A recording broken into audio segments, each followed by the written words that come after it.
Ulet numri i bebeve që përfituan bonusin për periudhën janar-prill 2025, duke ndjekur tendencën rëndëse të numrit të përfituesve nga viti në vit. Sipas të dhënave të raportit të monitorimit të treguesve financiar të vitit 2025, nga fondi prej 2.25 miliard lekësh i vënë në dispozicion për bonusin e bebes, janë realizuar vetëm 8.8% e pagesave, duke mbuluar vetëm 6.940 lindje për këtë periudhë. Rënja e numrit të bebeve të lindura brenda vendit përfitues të bonusit është rreth 1% më pak se vitin e kaluar. Sipas të dhënave të INSA, numri i lindjeve ra rreth 23% krahasuar me të njëjtën periudhë të vitit 2024.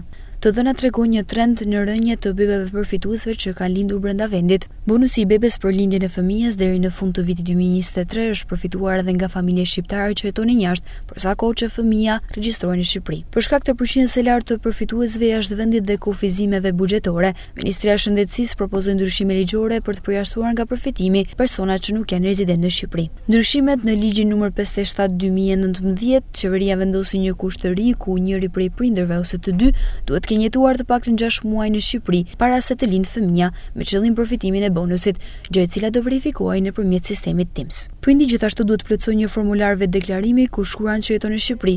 Ndërkohë kryeministri Edi Rama gjatë fushatës elektorale tha se bonusi i bebes do të zëvendësohet me një skemë të re pagesash të menjëhershme sipas numrit të fëmijëve.